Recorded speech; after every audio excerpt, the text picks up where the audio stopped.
نحمدہ ونصلی علی رسولہ الکریم اما بعد قال الامام حجۃ الاسلام الشاہ ولی اللہ دہلوی المبحث الخامس مبحث البر والاسم مقدمہ فی بیان حقیقت البر والاسم۔ یہ اس کتاب کا 5واں مبحث ہے اور یہ وہ بنیادی مبحث ہے جس کے سمجھنے سمجھانے کے لیے پہلے 4 مباحث شاہ صاحب لے کر آئے ہیں۔ مقدمہ کتاب میں شاہ صاحب نے یہ بات بیان فرمائی تھی کہ جتنے بھی دنیا بھر کے شرائع اور قوانین ہیں ان کی حقیقت اور ان کی فلسفی جب میں نے معلوم کرنے کی کوشش کی اور اس کی تمام تر تفصیلات کا جائزہ لیا تو ان تمام قوانین، شرائع اور نظام حیات میں 2 بنیادی چیزیں حیثیت رکھتی ہیں۔ ایک نیکی اور بدی کی بحث کہ کون سی چیز انسانی سوسائٹی کے لیے بہتر اور نیکی ہے اور کون سی چیز انسانی معاشرے کے لیے بری ہے۔ پہلی بحث اس تناظر میں ہے، اور دوسری بحث یہ کہ جس کو کوئی دنیا کا نظام حیات نیکی سمجھتا ہے اس کے غلبے کا عملی نظام بناتا ہے، اور جو چیز اس کے نقطۂ نظر سے بری ہوتی ہے اس کے ختم کرنے کے لیے سسٹم بناتا ہے۔ اس کے لیے شاہ صاحب نے لفظ استعمال کیا سیاست ملیہ کا۔ تو 2 بنیادی مباحث تھیں، بر اور اسم، لیکن شاہ صاحب نے کہا بر و اسم کہ واقعتاً کون سی چیز نیکی ہے اور کون سی چیز بدی ہے اس کے معلوم کرنے کے لیے 4 مباحث پیش نظر رکھنی ہوں گی۔ پہلے مرحلے میں 3 کہ کسی عمل کی جزا و سزا کیا ہے، مجازات کی بحث۔ دوسرا یہ کہ انسانی شخصیت اور اس کی نوعیت میں 2 بنیادی چیزیں داخل ہیں، ایک جسم اور ایک روح، بہیمیت اور ملکیت۔ تو بہیمیت کے تقاضوں کی تکمیل کا ارتفاقات کا نظام کیا ہے، انسانی جسم کی سہولت بہم پہنچانے کے لیے اس کے بنیادی ضابطے اور قاعدے کیا ہیں، اور دوسرے یہ کہ انسانی روح کی تکمیل کے لیے، انسانی نسمے کی بہتری کے لیے، سعادت نوعیہ کے لیے بنیادی امور کیا ہیں۔ تو اخلاق 4 اور ارتفاقات 4، اور اسی طریقے سے اعمال کی دنیا اور آخرت میں جزا و سزا، یہ 3 پہلو پیش نظر ہوں گے تو بر و اسم کا مطلب سمجھ میں آئے گا۔ اور پھر شاہ صاحب نے کہا تھا کہ یہ تینوں اس وقت تک نہیں سمجھے جا سکتے جب تک کہ اس کائنات کی حقیقت، اس کائنات میں انسان کی حقیقت اور اس کائناتی ڈھانچے کو جب تک سمجھا نہیں جائے گا، کیونکہ انسان کائنات کا حصہ ہے، ان تمام مخلوقات میں سے ایک مخلوق ہے۔ تو جب تک اس کی حقیقت سامنے نہیں آئے گی تو اس وقت تک ہم درست تناظر میں نیکی اور بدی کا تصور صحیح نہیں کر سکتے۔ گویا کہ 4 چیزیں ہو گئیں، اور کائنات کی جو حقیقت بیان کی تھی شاہ صاحب نے وہ یہ کہ کائنات ایک عالمگیر نظام کے تحت چل رہی ہے۔ ابداع، خلق، تدبیر، تدلی کے تناظر میں شاہ صاحب نے واضح کیا تھا کہ ان تمام تر مخلوقات میں جو ایک مرکزی نظام چل رہا ہے، اور اس مرکزی نظام کو چلانے والی جو طاقت اور قوت ہے وہ ملأ اعلیٰ، یعنی اعلیٰ درجے کی جو فرشتوں کی جماعت ہے، اور ملأ سافل جو اس کرۂ ارض پر ان کے ماتحت کام کرنے والی طاقت اور قوت ہے۔ تو انتظامیہ کے بغیر یہ کائنات کا نظام نہیں چل رہا۔ گویا کہ کائنات کے اندر بنیادی طور پر کائنات کا عالمگیر نظام کار فرما ہے، اور وہ ایک طے شدہ سسٹم کے تحت کام کر رہا ہے۔ وہ بغیر کسی سسٹم کے محض انتشار اور اتفاق کے تحت نہیں چل رہا کہ اتفاقی طور پر کام از خود ہو رہا ہو، بلکہ باقاعدہ مربوط نظام کے تحت یہ کام ہو رہا ہے۔ وہ جو مربوط نظام ہے اس کو چلانے والی طاقت اور قوت ملأ اعلیٰ اور ملأ سافل کی ہے۔ گویا کہ چار چیزیں ہمارے سامنے آ گئیں۔ تو اب جب یہ باتیں ہماری چاروں مباحث سے خلاصے کے طور پر سامنے آ گئیں تو اب ہمیں نیکی اور بدی کی درست حقیقت سمجھنا آسان ہو گیا۔ اس کے لیے شاہ صاحب نے 5واں باب قائم کیا ہے اور اس کا عنوان وہی رکھا ہے، مبحث البر والاسم، نیکی کیا ہے اور بدی کیا ہے۔ اور پھر اس کے سمجھنے کے لیے شاہ صاحب سب سے پہلے ایک مقدمہ لائے ہیں، پھر نیکیوں کی ایک فہرست آگے جا کر بیان کریں گے کہ کون کون سی چیزیں نیکی ہیں، اور الاسم کی ایک فہرست بیان کریں گے کہ اسم کیا ہے۔ تعریف اور حقیقت اس مقدمے میں بیان کر دی۔ شاہ صاحب کہتے ہیں کہ اذ قد ذکرنا لمیت المجازات و انیتہا، ہم نے پہلے جزا و سزا کی لمیت یعنی اس کی علت اور معلول کا جو قانون اور ضابطہ ہے ہم وہ پہلے بیان کر چکے ہیں، جزا و سزا کا۔ و انیتہا، یہ دو منطقی اصطلاحات ہیں، ایک لمی اور ایک انی، دلیل لمی اور دلیل انی۔ دلیل لمی اسے کہتے ہیں کہ جب کسی چیز کو آپ ثابت کرنے کے لیے اس سے پیچھے جو علت کار فرما ہے اس کو پیش نظر رکھتے ہیں کہ یہ علت کام کر رہی تھی، اس علت کا لازمی نتیجہ معلول کی صورت میں یہ آنا ہے، اسے دلیل لمی کہا جاتا ہے۔ یہاں جو استدلال کیا جاتا ہے علت سے معلول کی طرف، اور یہ انداز فکر دانشوروں کا ہوتا ہے، اعلیٰ دماغ کے جو ذہین لوگ ہوتے ہیں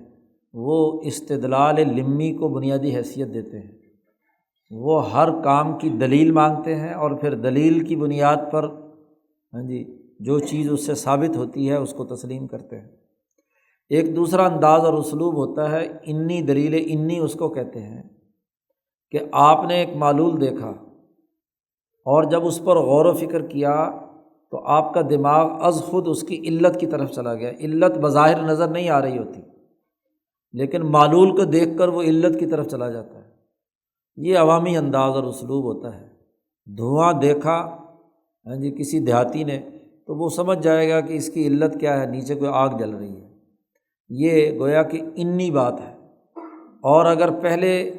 منطقی طور پر، عقلی طور پر کہا جائے کہ جب آگ جلائی جائے گی تو دھواں ضرور نکلے گا، تو یہ دلیل کیا ہے، لمی کہلاتی ہے منطق میں۔ تو شاہ صاحب نے کہا کہ جزا و سزا کی ہم نے دلیل لمی بھی اور دلیل انی بھی پیچھے ہم بیان کر کے آ چکے ہیں کہ جزا و سزا کیوں ہے۔ ہر عمل کی جزا و سزا کا پورا قانون اور ضابطہ ہم پیچھے بیان کر چکے ہیں۔ کیوں؟ اس لیے کہ ہر عمل کا ایک خاصہ ہے، ایک اس کا نتیجہ ہے۔ جب عمل کا ہر ایک خاصہ ہے، وہ خاصہ اگر انسانی فائدے کا ہے، انسان سے اس کو فائدہ پہنچ رہا ہے، تو ہم یہ کہیں گے کہ یہ عمل علت بنا ہے اس فائدے کی، اور اس فائدے کے نتیجے میں اس عمل کے کرنے والے کو انعام ملنا چاہیے۔ تو ہم نے یہ بھی بات واضح کی وہاں کہ ہر عمل کا نتیجہ خاصہ کیا ہوتا ہے، اس کی خصوصیت، عمل کی خصوصیت کیا ہے، اس کے نتیجے میں کیا چیز ظاہر ہو رہی ہے، اور اسی کے نتیجے میں جزا و سزا آتی ہے۔ یا اسی طریقے سے ہم نے یہ بات بھی جو عوامی انداز کے مطابق ہے کہ چونکہ یہ نتیجہ نکل رہا ہے تو نتیجے کو دیکھ کر ایک آدمی کہتا ہے کہ ضرور اس نے کوئی برا کام کیا ہوگا تو یہ نتیجہ نکلا ہے۔ یہ دوسرا انداز اور اسلوب ہے بات کو سمجھنے کا۔ تو دو باتوں کے دونوں پہلو ہم نے وہاں جب ہم نے بیان کر دیے، نمبر 1 مجازات بیان کر دیا، ثم ذکرنا الارتفاقات التی جبل علیہا البشر، ہم نے اس کے بعد ارتفاقات کا تذکرہ کیا جو فطری طور پر تمام انسانوں کی جبلت میں پائے جاتے ہیں۔ فہی مستمرۃ فیہم لا تنفک عنہ، وہ انسانوں میں مسلسل ہمیشہ جاری ہیں، کبھی بھی انسانیت سے ارتفاقات جدا نہیں ہو سکتے۔ اس کو گرمی سردی سے بچاؤ کی ضرورت ہے، کھانے پینے کی ضرورت ہے، پہننے کی ضرورت ہے، ایک قومی اور بین الاقوامی نظام کی ضرورت ہے، تو کبھی بھی یہ ارتفاقات انسانیت سے جدا، حتیٰ کہ جو آدمی اس کا انکار بھی کرتا ہے وہ بھی زندہ رہنے کے لیے ان ارتفاقات کا محتاج ہے۔ تو زبان سے بے شک انکار کر رہا ہو لیکن عملاً وہ بھی ان کا محتاج ہے۔ اس کا بھی ہم نے تذکرہ کیا۔ ثم ذکرنا السعادہ و طریقہ اکتسابیہ، ہم نے پھر اس سے پہلے والے چوتھے باب میں انسان کی کامیابی اس کا تذکرہ کیا ہے، اور وہ کامیابی کیسے حاصل کی جا سکتی ہے اس کے طریقے بتلائے ہیں۔ کامیابی کے لیے جو بنیادی چیز قرار دی وہ 4 بنیادی اخلاق، دنیا بھر کے تمام معاشرے ان پر متفق ہیں کہ طہارت، اخبات، سماحت اور عدالت یہ انسان کے بنیادی اخلاق ہیں، اور ان کے حصول کے لیے شاہ صاحب نے تدبیر علمی اور تدبیر عملی دونوں پیچھے بیان کی ہیں، اور پھر اس کے راستے کی جو رکاوٹیں یا حجابات ہو سکتے تھے ان کا تذکرہ بھی کیا ہے، اور ان حجابات کو توڑنے کا جو طریقہ کار ہے وہ بھی پیچھے بیان ہو چکا۔ تو شاہ صاحب کہتے ہیں کہ جب مجازات کی علت ہم نے یہ بیان کی، اور وہ علت کیا تھی اصل؟ بھائی ملائے اعلیٰ یا کائنات کا وہ عالمگیر سسٹم وہ اصل دلیل ہے کہ جس کے نتیجے میں یہ جزا و سزا ہے، اور یہ جزا و سزا ہو رہی ہے تو پتہ چل رہا ہے کہ اعمال اچھے ہیں یا برے ہیں، چونکہ اس کی جو دلیل لمی تھی وہ کائنات کا پورا سٹرکچر اور اس کے اندر جو سسٹم کار فرما ہے وہ داخل تھا۔ تو یہ لمیت جو مجازات کی جو لمیت ہے وہ پہلے مبحث میں بیان کی ہے، اور جو اس کی انیت ہے کہ دنیا میں انسان کے سامنے کوئی برا نتیجہ آتا ہے، یا اسی طریقے سے آخرت میں اس کے سامنے کوئی برا یا اچھا نتیجہ آتا ہے، تو وہ اپنے اس اصل علت کی طرف غور و فکر کرتا ہے کہ جہاں اعمال کو ان کے نتائج کے ساتھ جوڑا گیا تھا، جی جیسے آکسیجن کا ایک خاصہ مقرر کیا گیا تھا عنایت ازلیہ میں ذات باری تعالیٰ نے،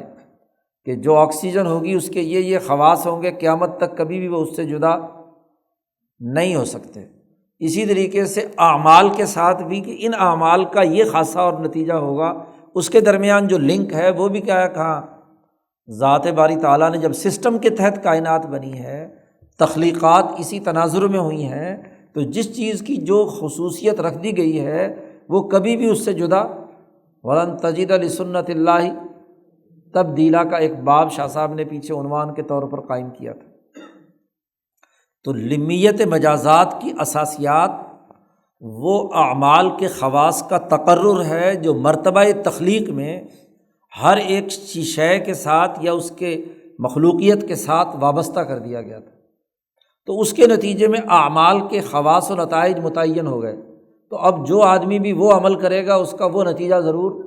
جو آدمی پانی پیے گا اس کے جسم میں پانی کے متعلق جتنے ایلیمنٹ ہیں وہ ضرور جائیں گے۔ یہ نہیں ہو سکتا کہ پانی پیے اور وہ چیزیں اس کے اندر نہ جائیں۔ ایک آدمی آگ میں چھلانگ لگائے گا تو آگ جو کام کر رہی ہے اس نے اپنا کام کرنا ہے، یہ نہیں ہو سکتا کہ آگ کے خواص جو ہے نا وہ ادھر ادھر ہو جائیں۔ تو ہر چیز طے شدہ نظام کے تحت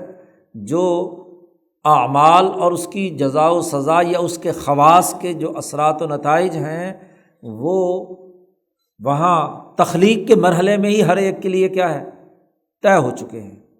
اور اس کے اثرات کے نتیجے میں ضرور جزا و سزا کا عمل ہونا ہے۔ تو شاہ صاحب کہتے ہیں جب یہ 4 باتیں آپ کو معلوم ہو گئی تو حانا ان نشتغل بتحقیق معنی البر والاسم، حانا اب اس وقت ہم مشغول ہوتے ہیں بر اور اسم کے معنی کی تحقیق کرنے کے لیے،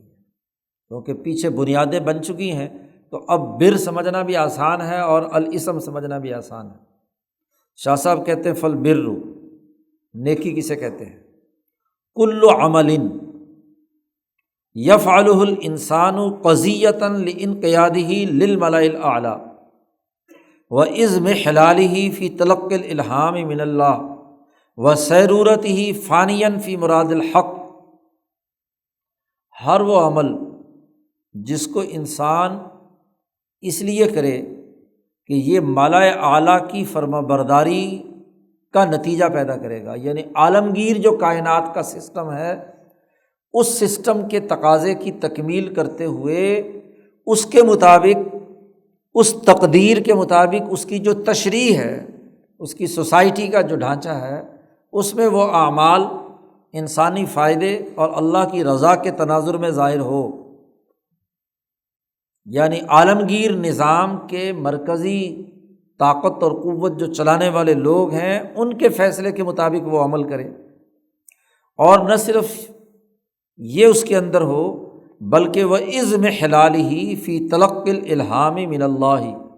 اللہ کی طرف سے جو الہام کا القاء ہوا ہے،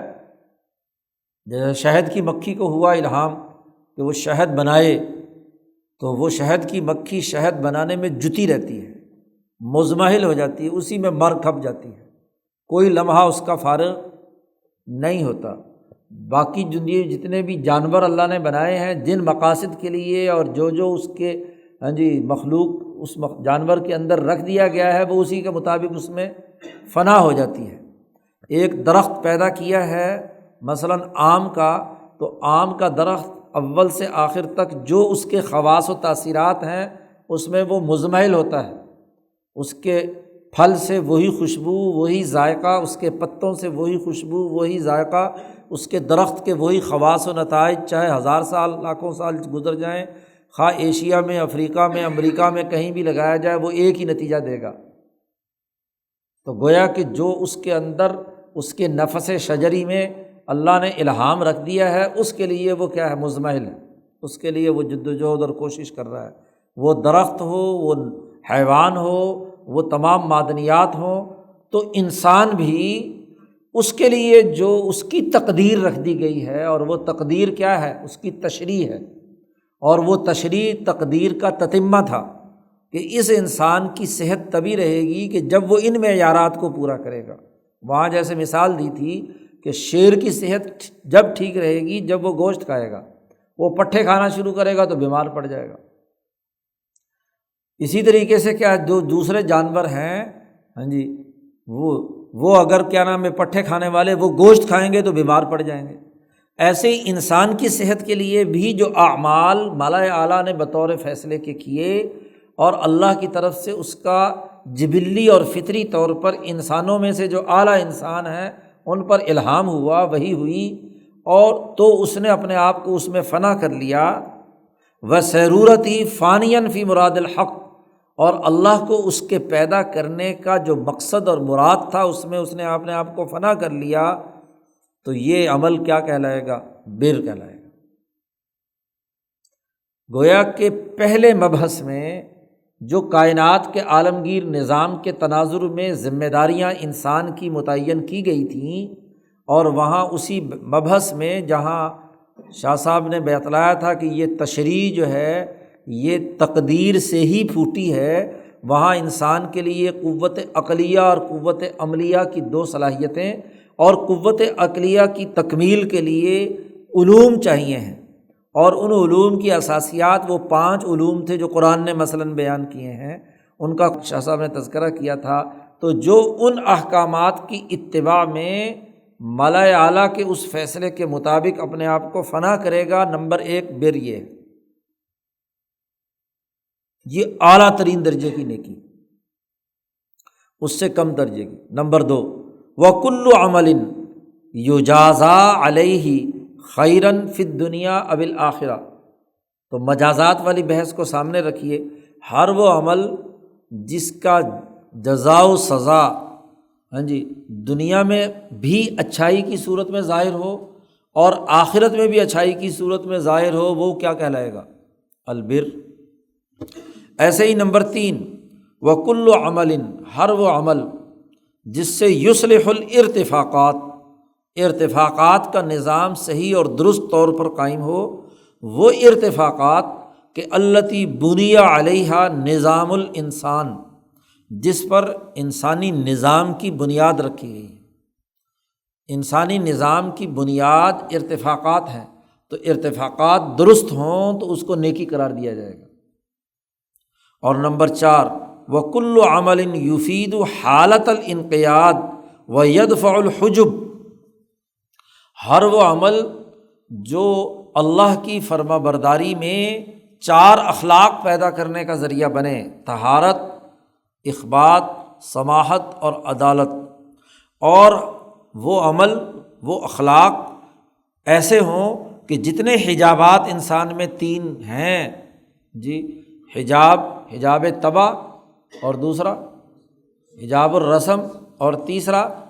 حجاب سوء معرفت، یہ تینوں حجابات توڑ کر وہ اپنے اخلاق 4 جو ہے وہ درست کر لے، جو انسانیت کے بنیادی اخلاق ہیں، ایسا عمل جس سے یہ اخلاق پیدا ہوں وہ عمل نیکی قرار پائے۔ تو اب نیکی کی ایک بڑی وسیع اور ہماگیر تعریف ہو گئی۔ صرف وہ عمل نیکی نہیں ہے جو صرف ارتفاقات کو صحیح کرے، صرف وہ عمل نیکی نہیں ہے جو صرف اخلاق کو، پاکیزگی اور طہارت کو بہتر بنائے، صرف وہ عمل نیکی نہیں ہے جو صرف جزا و سزا کی اچھائی یا بہتری کی صورت کو ظاہر کرے، بلکہ یہ 4 درجے بالترتیب ہوں گے تو اسے اعلیٰ درجے کا البر کہیں گے۔ یہ ضرور ہے کہ ان میں سے کسی ایک درجے کا بر ہو تو اس درجے کے حد تک تو وہ کیا ہے، درست قرار پا سکتا ہے، گویا کہ وہ 1/4 درست ہوگا زیادہ سے زیادہ، یا 2/4 درست ہوگا۔ مکمل درست البر وہی کہلائے گا کہ ایسا عمل ہو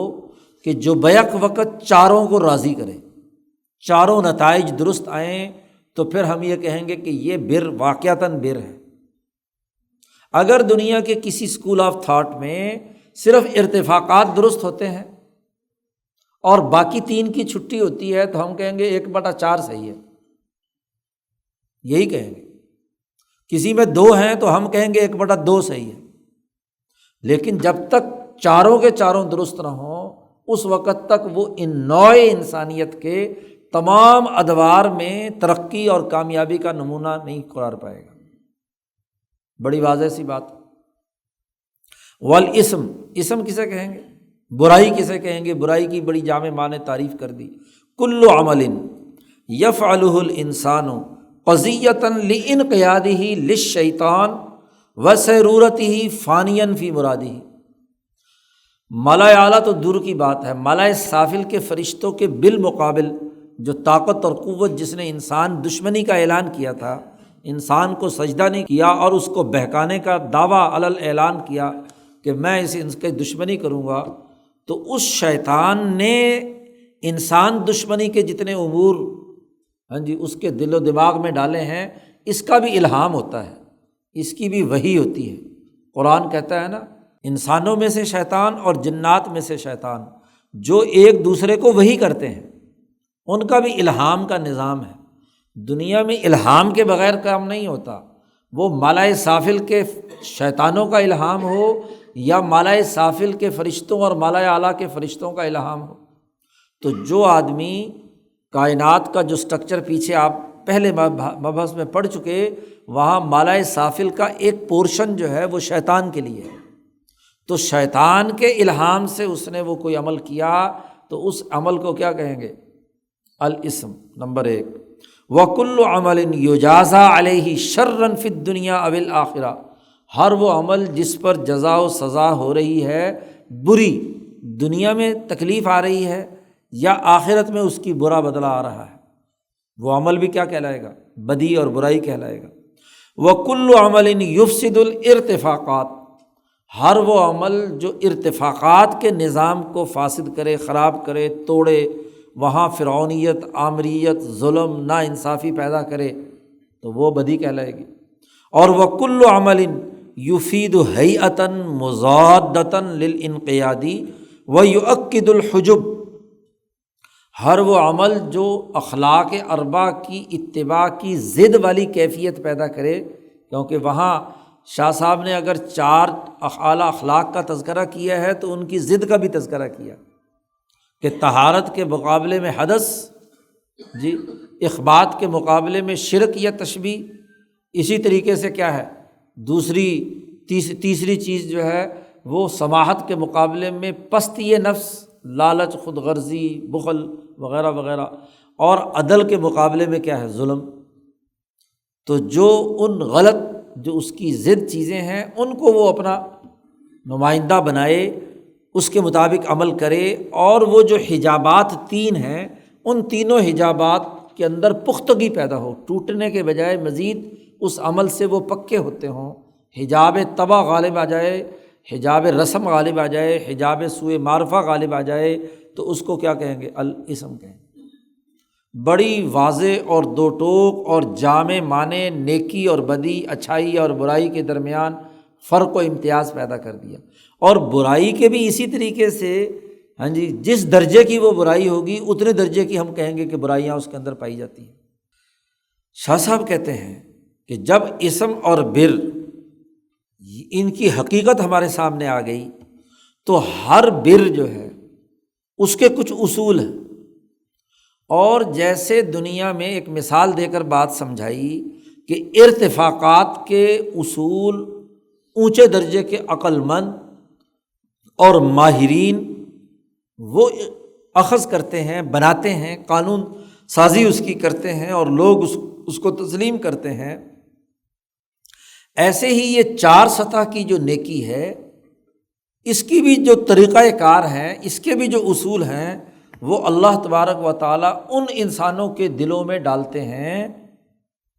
جو اللہ نے فرشتے، نورانی فرشتے، تائید کرنے والے یا مالائے اعلیٰ کے لوگ ان کے دلوں میں الہام کریں۔ جیسے ارتفاقات کا الہام ہوتا ہے اونچے درجے کے حکمرانوں، سائنسدانوں، عقل مند لوگوں کے اوپر، ایسے ہی یہ جو جامع ترین نیکی ہے جو تمام پہلوؤں کو شامل مشتمل ہو، اور یہ جامع ترین جو برائی ہے جو تمام پہلوؤں کا احاطہ کیے ہوئے ہے، ان دونوں کے فرق و امتیاز کے جو بنیادی طریقے ہیں وہ انبیاء علیہم السلام جو اعلیٰ غیر معمولی دماغ کے انسان ہیں ان کے اوپر نازل ہوتے ہیں۔ وَكَمَا أَنَّ الْإِرْتِفَاقَاتِ اسْتَنبَطَهَا أُولُو الْخِبْرَةِ، جیسے ارتفاقات دنیا میں اس کا اخذ و استنباط، اس کے اصول اور قوانین اور اس کا عملی نظام اولو الخبرہ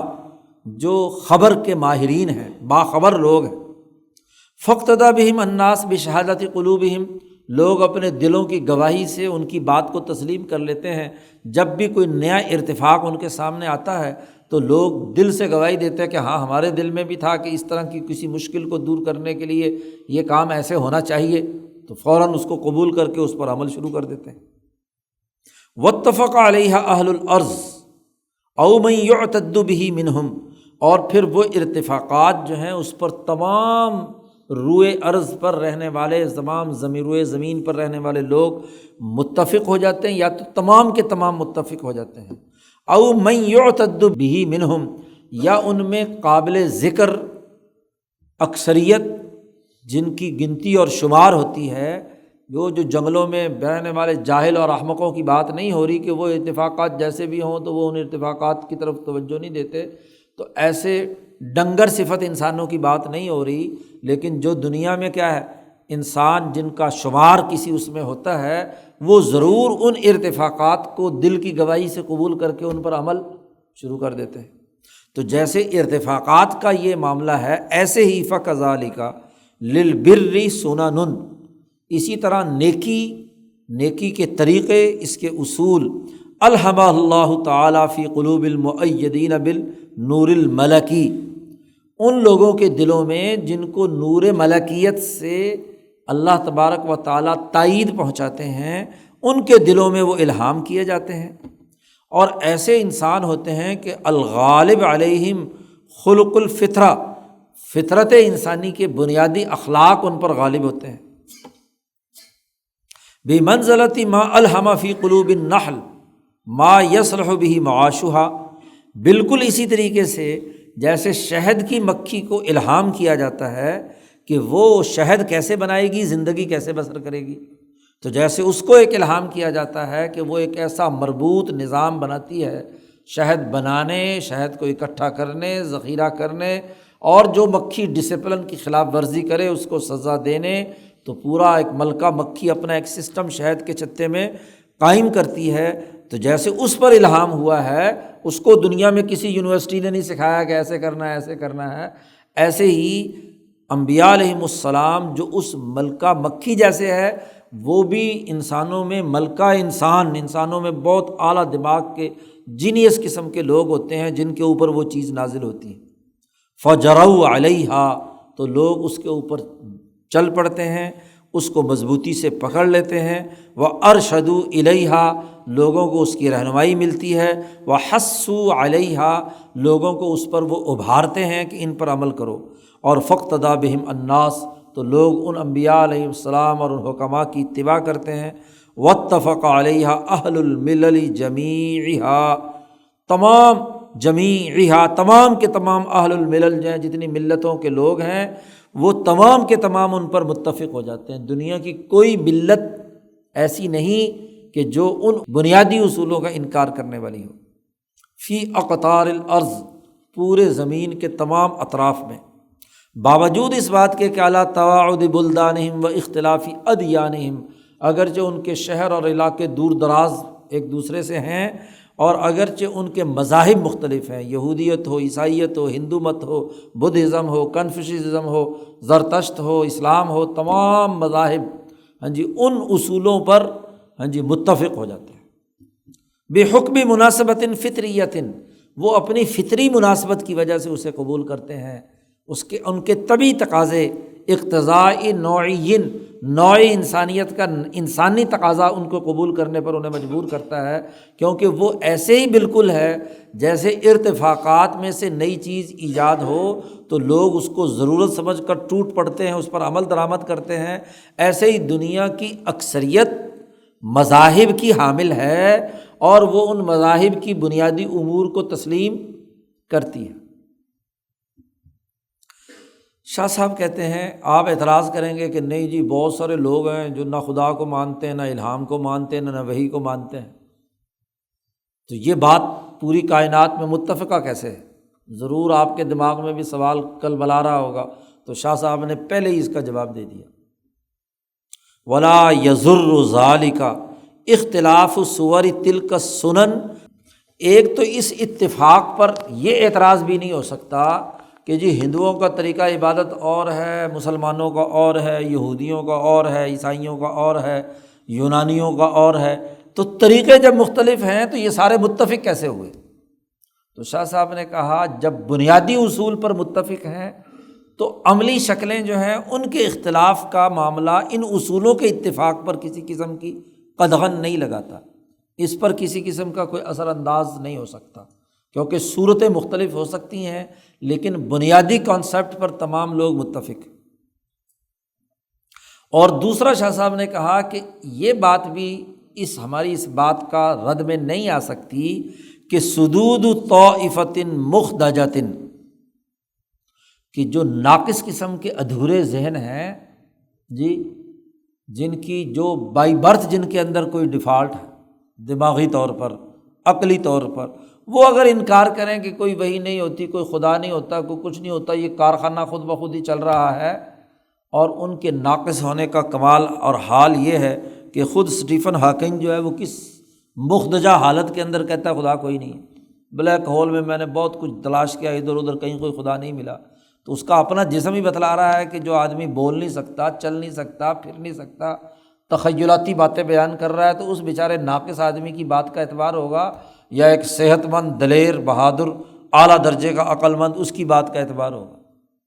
تو طائفۃ مخدجہ عربی میں کہتے ہیں کہ جو وہ بائی برتھ ڈیفالٹ ہو، جس کے آنکھیں نہیں ہیں، کان نہیں ہیں، ہاں جی، اس کے اندر کیا ہے اور جسمانی کوئی نقص موجود ہے۔ شاہ صاحب کہتے ہیں لو تأمل فیہم اصحاب البصائر، اس ناقص طبقے کو اگر صاحب بصیرت لوگ ان کے بارے میں غور و فکر کریں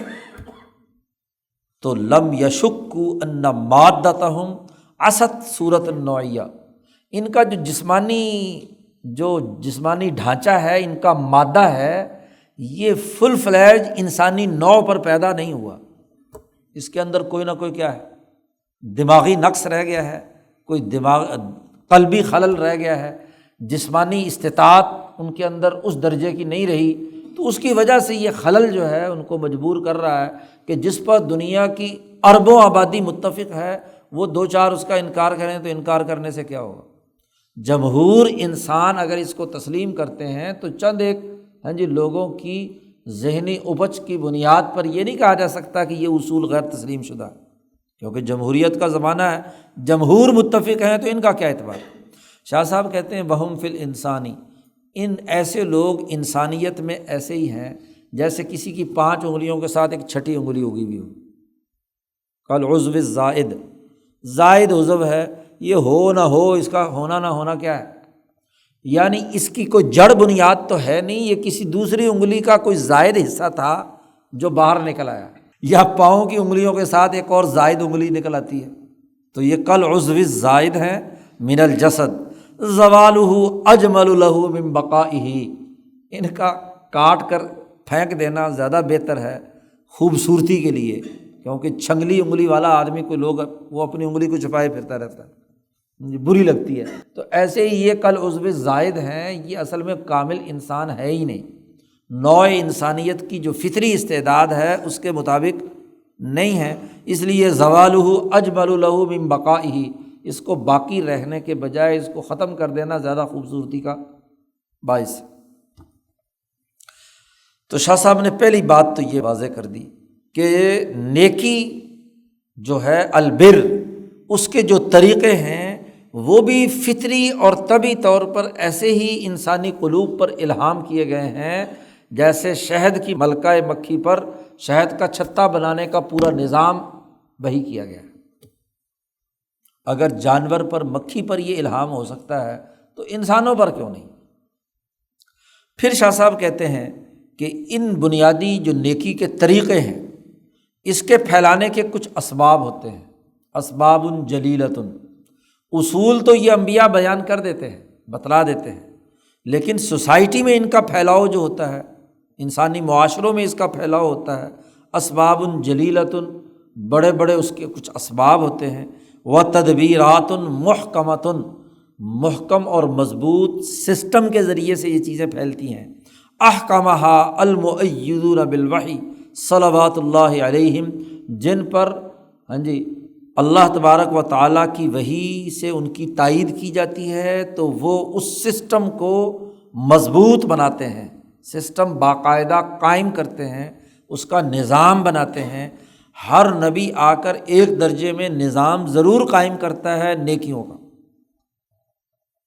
فَأَثْبَتُوا لَهُم مِّنَنًا عَظِيمَةً فِي رِقَابِ النَّاسِ، اس لیے ان انبیاء علیہم السلام کی جو جد و جہد اور کوشش ہے اس کا انسانوں کی گردنوں پر بہت بڑا احسان ہوتا ہے کہ وہ ایک سسٹم بنا کر اس پر نافذ کر دیتے ہیں، یعنی اس اصول البر کو عمل میں لانے کا پروسیجر بتلاتے ہیں کہ یہ اس طریقے سے عمل میں آئے گا، اس کا یہ طریقہ کار ہوگا، اس کو اس طریقے سے کرنا ہے، خرید و فروخت ایسے کرنی ہے، نماز ایسے پڑھنی ہے، عبادت ایسے کرنی ہے، یہ اعمال اس طرح سر انجام دینے ہیں، تو اس کا پورا پروسیجر وہ بیان کر دیتے ہیں۔ اور یہ سسٹم بنانا یہ انسانیت کی گردنوں پر ان کی طرف سے بہت بڑا احسان ہے۔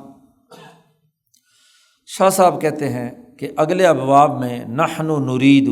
اب ہمارا جب تمہیں بر اور اسم کی حقیقت معلوم ہو گئی تو اب ہمارا ارادہ یہ ہے کہ ان ننبہک علی اصول ھذہ السنن، ہم تمہیں متنبہ کریں ان بنیادی اساسی اصولوں پر جو انبیاء پر آئے ہیں اور جس پر تمام دنیا کے انسانوں کا اتفاق ہے، مما اجمع علیہ جمہور اہل الاقالیم الصالحہ، جس پر متفق ہیں، اجماع ہے تمام دنیا کے مہذب ممالک کے جمہور انسانوں کا، جمہوریت اس پر متفق ہے جن اصولوں پر، تو ان اصولوں کو ہم آپ کے سامنے بیان کر رہے ہیں۔ بات اقلیت کی نہیں ہو رہی، بات جمہوریت کی ہو رہی ہے۔ من الامم العظیمہ، وہ بڑی بڑی امتیں اور قومیں، التی یجمع کل واحد، وہ تمام امتیں جو تمام کی تمام اقوام میں سے ہر اس ایک آدمی پر متفق ہیں جو یا تو متعلہین ہیں، الہیات سے تعلق رکھنے والے متعلہین کہلاتے ہیں، اور یا وہ حکمران ہیں، ملوک، یا وہ حکماء عقل مند لوگ ہیں ذو الرأی ثاقب، جو اعلیٰ درجے کی رائے رکھتے ہیں۔ ثاقب رائے وہ ہوتی ہے جو بالکل درست ہو، ایک رائے وہ ہوتی ہے جو گڑبڑ والی ہوتی ہے، ایسی شک والی ہوتی ہے۔ ثاقب کہتے ہیں، لفظ عربی ترجمہ ثاقبہ کا ہوتا ہے سوراخ کر دینے والا۔ جب آدمی نشانہ لگاتا ہے نا، تو نشانہ ٹھیک نشانے پر چل کر سوراخ پیدا کر دے جہاں آپ لگانا چاہتے ہیں، تو وہ تو بالکل درست اندازہ ہے آپ کا۔ اور ایک یہ ہے کہ کبھی ادھر چلا گیا، کبھی ادھر چلے گی، کبھی ادھر چلے گی گولی، تو وہ نشانہ تو کچا ہوا نا۔ رائے جو ہے نا وہ بکھری ہوئی ہے، وہ فوکس نہیں ہے کسی ایک نشانے پر۔ صحیح رائے وہ ہوتی ہے جو ٹھک سے لگے، نشانے پر لگے اور نتیجہ پیدا کرے، وہ صحیح رائے ہوتی ہے۔ ورنہ ادھر ادھر کی رائے آرا جتنی مرضی دیتے رہو تو وہ ادھر ادھر تیر اندازی کرنے کے والی بات ہے، جو اصل ہدف ہے وہ غائب ہو جاتا ہے۔ تو اس لیے عربی میں اس کے لیے کہا جاتا ہے ذو الرأی ثاقب، ایسی رائے جو ٹھیک نشانے پر جا کر لگی، اس کو رائے ثاقب کہتے ہیں۔ شاہ صاحب کہتے ہیں الہیین ہوں، حکمران ہوں اور حکماء ہو، وہ حکمت جس درجے کی بھی حکمت والے ہوں، چاہے وہ حکمت علم نجوم کی ہو، خواہ وہ حکمت مادیت کی ہو، کسی بھی حکمت کے تناظر میں۔ اور پھر اگلی بات شاہ صاحب نے کہی من عربہم و عجمہم و یہودہم و مجوسہم و ہنودہم، چاہے وہ عربی ہو یا عجمی، یہودی ہوں یا مجوسی، اور یا ہندو ہوں و ہنودہم، ان تمام کا ان اصولوں پر کیا ہے؟ اتفاق۔ ایسے اصول ہم آپ کو آگے بیان کرنا چاہتے ہیں ابواب میں۔ وَنَشْرَحُ کیفیت تولیدها من انقیاد البہیمیہ للقوۃ الملکیہ، اور ہم اس کے ساتھ ساتھ ان اصولوں کو بیان کرنے کے ساتھ ساتھ ہم اس بات کی بھی شرح کرنا چاہتے ہیں کہ کیسے ان اصولوں سے وہ کیفیات، عملی کیفیات ظاہر ہوں گی جس کے نتیجے میں بہیمیت کمزور پڑے اور ملکیت کے 4 اخلاق اور ارتفاقات کے 4 اصول درست ہو جائیں۔ اس کی تشریح بھی ہم بیان کریں گے، اور اس کے جو بعض فوائد ہیں وہ بھی بیان کریں گے۔ اور شاہ صاحب کہتے ہیں کہ یہ جو کچھ ہم بیان کریں گے یہ ہم نے کتابوں سے چرا کر نہیں لکھ دیا یہاں، بلکہ کیا کہتے ہیں حسب ما جربنا علی انفسنا غیر مرۃ، ہم نے ان تمام اصولوں کا اپنی ذات پر، میں نے اپنے جسم پر، اپنی روح پر، اپنی جماعت کے لوگوں پر تجربہ کیا ہے 1 سے زیادہ مرتبہ۔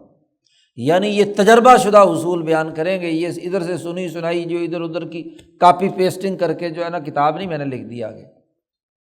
بلکہ یہ اصول وہ ہیں جو تمام اقوام عالم میں متفق ہیں، اور اس کا ہم نے تجربہ بھی کیا ہے، اور اس تجربے سے ہمیں پتہ چلا کہ یہ کتنے مفید ہیں انسانیت کے لیے، اور اس کی عملی طریقہ کار کیا نتائج پیدا کرتے ہیں۔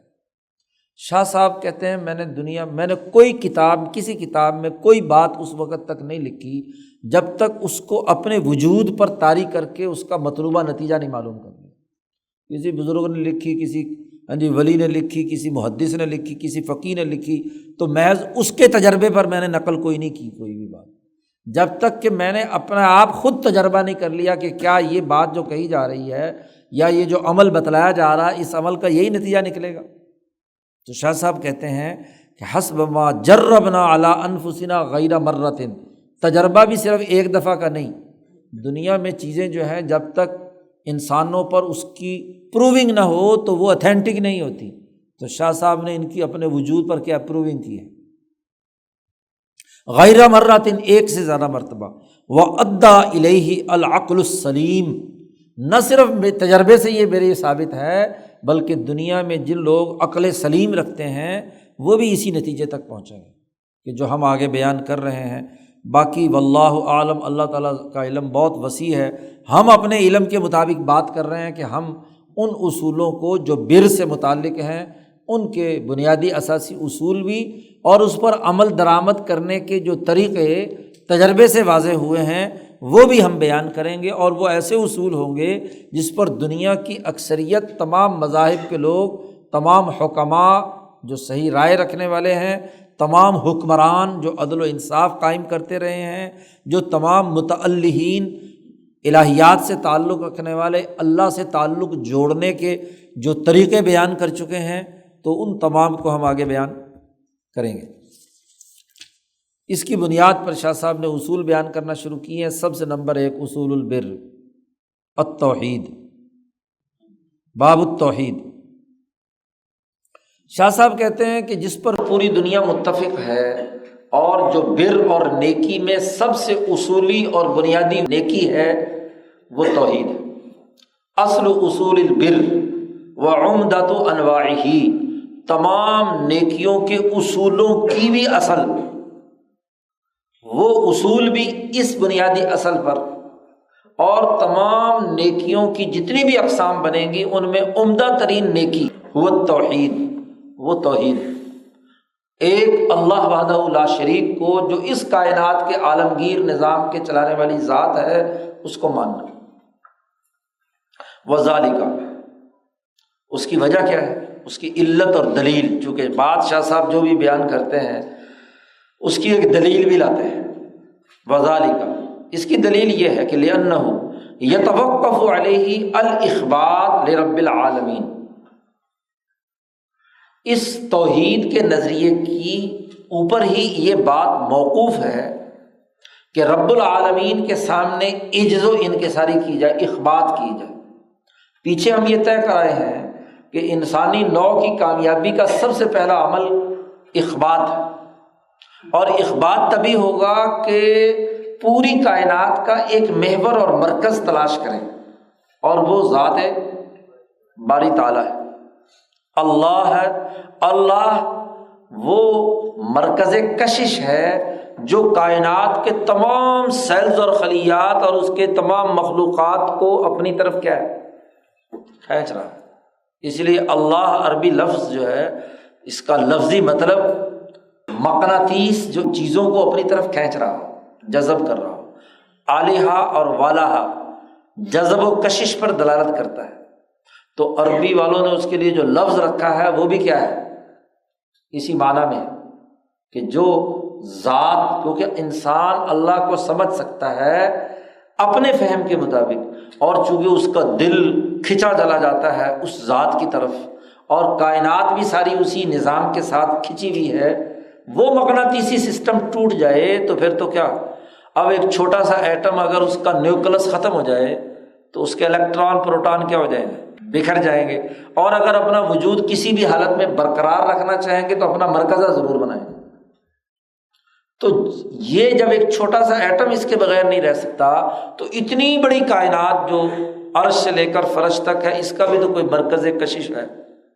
اور جو وہ مرکز کشش ہے اس کا نام عربی والوں نے کہا، چونکہ مرکز کشش کی تعبیر کو بیان کرنے کے لیے اللہ، تو کسی نے گاڈ کہہ دیا، اور اسی طرح سنسکرت والوں نے اگر اس کے لیے برہما کا لفظ استعمال کیا ہے، ہندوؤں نے، ویدوں نے، یا فارسی والوں نے کہا خود آ، خدا خود آ، باقی چیزیں تو اس کی وجہ سے آئی ہیں، اور وہ خود کیا ہے، خود آیا ہے، ہاں جی، اس کو کسی نے پیدا نہیں کیا۔ تو ایسے ہی مختلف مذاہب میں اس کی تعبیر کے لیے جو لفظ استعمال کیے گئے ہیں، ضرور ان کی اگر ہاں جی کھوج لگائی جائے تو وہ ضرور اس مرکز جذب و کشش کی نمائندگی کے ترجمہ ہوگا۔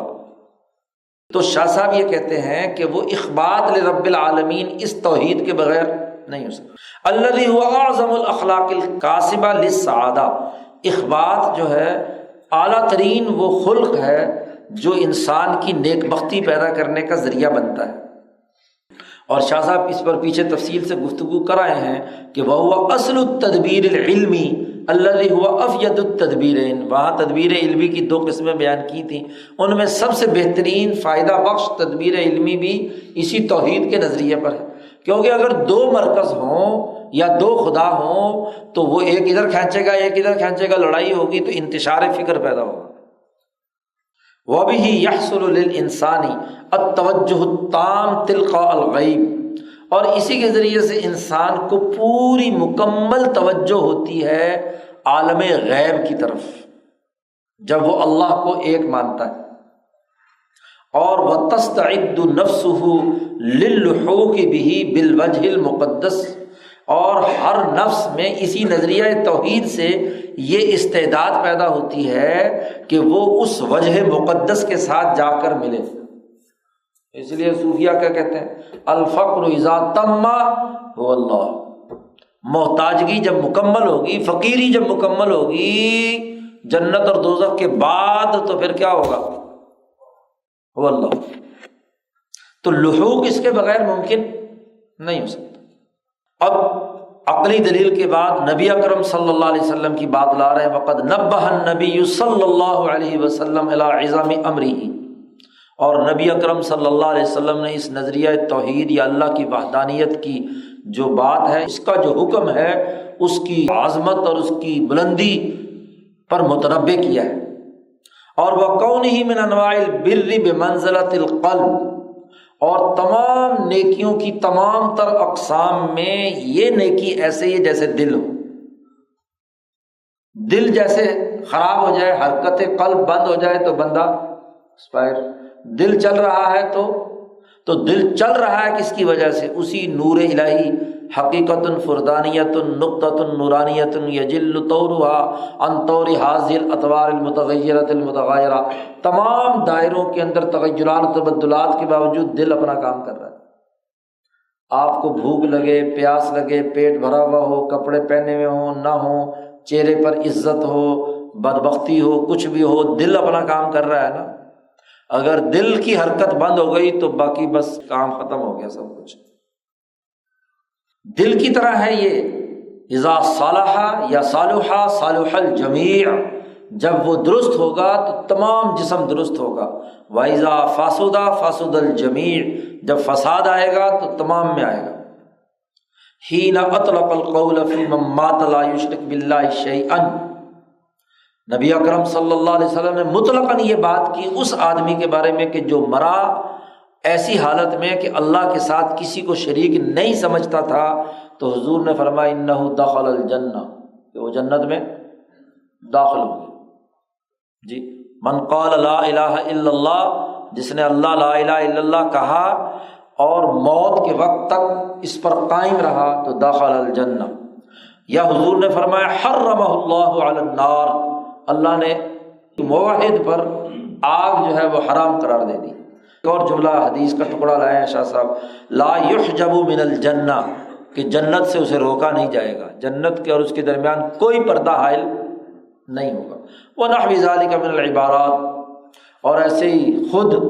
نبی اکرم صلی اللہ علیہ وسلم نے اللہ کی بات نقل کی ہے، حکا عن ربہ تبارک و تعالی، کیا؟ من لقینی بقراب الارض خطیئۃ لا یشرک بی شیئا لقیتہ بمثلہا مغفرۃ۔ اللہ میاں کہتے ہیں جس آدمی نے مجھ سے ملاقات کی اور اس نے زمین کے برابر گناہ کیے ہوئے تھے، بہت ہی خطا تھی، لیکن لا یشرک بی شیئا، میرے ساتھ کسی کو شریک نہیں ٹھہرایا تھا، توحید کا وہ قائل تھا، تو جتنے اس کے گناہ ہیں ان تمام کے اوپر میں پردہ ڈالوں، لقیتہ بمثلہا مغفرۃ، اس توحید کے نظریے کی وجہ سے باقی سارے گناہ جو ہیں وہ معاف کیے جا سکتے ہیں۔ تو شاہ صاحب نے کہا کہ یہ جو اصول ہے بنیادی طور پر توحید کا، یہ اصل اصول البر۔ اب سب سے پہلے تو توحید کی حقیقت اور اس کی اہمیت بیان کر دی، اور اس کے بعد شاہ صاحب نے کہا کہ توحید کے 4 درجے۔ وعلم، علمی طور پر یہ قاعدہ اور ضابطہ جان لو کہ ان للتوحید 4 مراتب، اللہ کی توحید کے 4 درجے ہیں۔ احداہا، سب سے پہلا درجہ، حصر وجوب الوجود فیہ تعالی فلا یکون غیرہ واجبا، اللہ تبارک و تعالی واجب الوجود ہے۔ واجب الوجود فلاسفہ کی ایک اصطلاح ہے، اور اس کا مطلب یہ ہے کہ جو ان کی جب وہ فلاسفہ گفتگو کرتے ہیں عقلی طور پر، تو وہ کہتے ہیں کہ وجود کی 3 قسمیں ہیں، ایک واجب الوجود، ایک ممکن الوجود، اور ایک ممتنع الوجود۔ ایک وجود جو ہے واجب ہے، وہ ہر حال میں اول سے ہے آخر تک، اس کو کبھی زوال نہیں، اسے کہتے ہیں واجب الوجود۔ اور ایک ممکن الوجود وہ کہلاتا ہے کہ پہلے نہیں تھا اور پھر وجود میں آیا، پہلے موجود نہیں ہوتا پھر موجود۔ اور ایک ممتنع الوجود ہے کہ وہ کبھی وجود میں آ ہی نہیں سکتا۔ تو ممتنع الوجود کا تو کوئی وجود نہیں ہے، وجود صرف جو ہے وہ دو چیزوں کا ہو جاتا ہے، واجب الوجود اور واجب الوجود اللہ کے اندر بند ہے، اور ممکن الوجود پوری مخلوقات ہے۔ تو شاہ صاحب یہ کہتے ہیں کہ یہ جو واجب الوجود ہے، اس کو صرف اور صرف اور صرف ایک ذات اللہ تبارک و تعالیٰ کے اندر محصور ماننا کہ وہی واجب الوجود ہے، اس کے برابر کی کوئی اور واجب الوجود نہیں ہے، یہ توحید کا سب سے پہلا مرتبہ ہے۔ فلا یکون غیرہ واجبا، باقی سب ممکن الوجود، نمبر ایک۔ نمبر دو، توحید کا دوسرا درجہ کہ اس واجب الوجود نے ابداع اور ابداع کے بعد اس مادے سے مخلوقات پیدا کی ہیں، اسی ایک واجب الوجود ہے۔ حصر خلق العرش والسماوات والارض وسائر الجواہر فیہ تعالی، کہ تمام تر عرش، آسمان، زمین اور اس میں جتنے بھی اجسام اور جواہر، یہ جواہر بھی ایک اصطلاح ہے جی، اور جواہر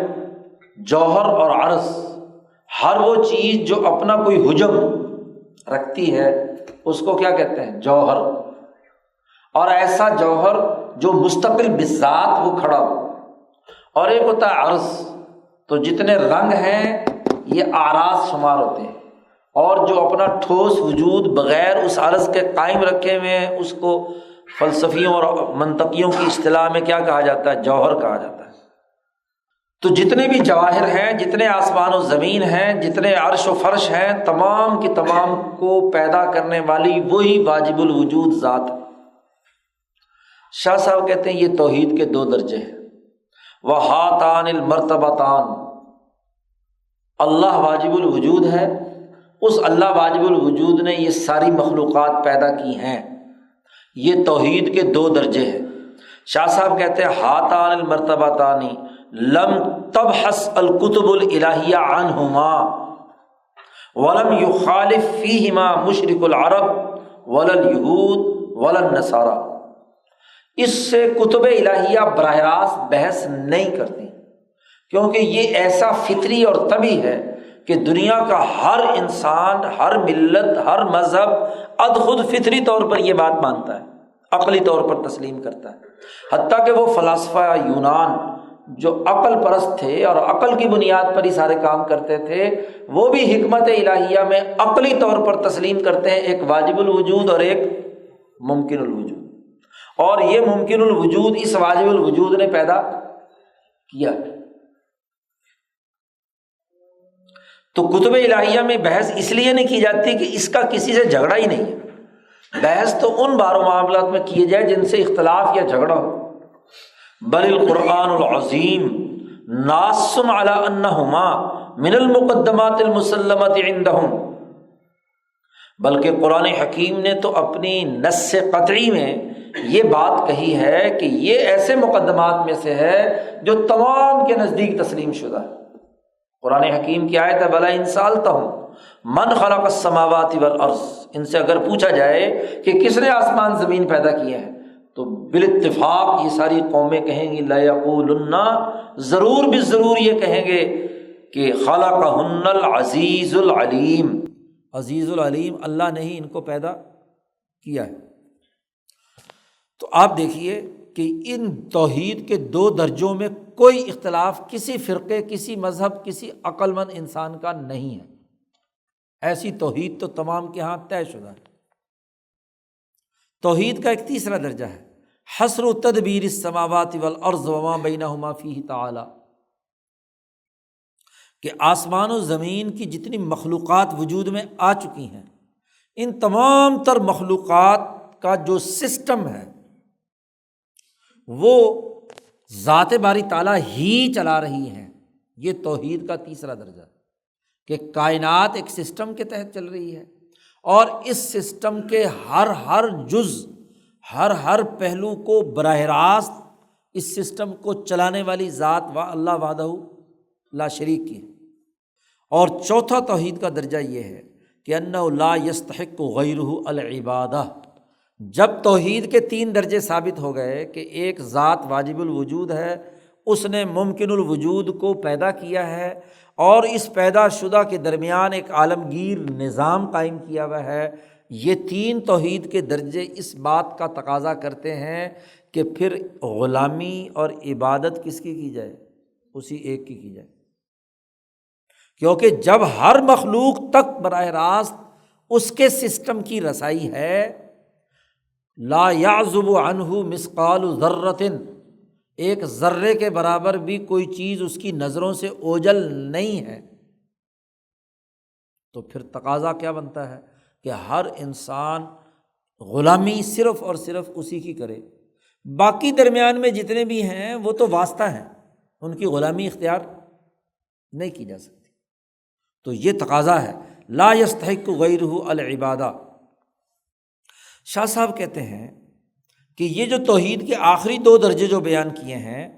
یہ دونوں توحید کے درجے طبعی ربط کے ساتھ ایک دوسرے سے بندھے ہوئے ہیں اور ایک دوسرے میں پھنسے ہوئے ہیں۔ دو جملے بیان کیے، متشابکتان، متشابک کہتے ہیں جیسے جال بنا ہوا ہوتا ہے نا، ہر ایک کا دھاگا ادھر سے ادھر گزر رہا ہے، اس کا ادھر گزر رہا ہے، بلکہ حضور نے تشابک کی مثال بھی ان انگلیوں سے دی، جیسے یہ انگلیاں اس کے اندر پھنسی ہوئی ہیں، تو اس کے بغیر نہیں ہیں، یہ دونوں ایک دوسرے میں اس طرح پھنسے ہوئے ہیں، اور متلازمانی ایک دوسرے کے لازم ہیں،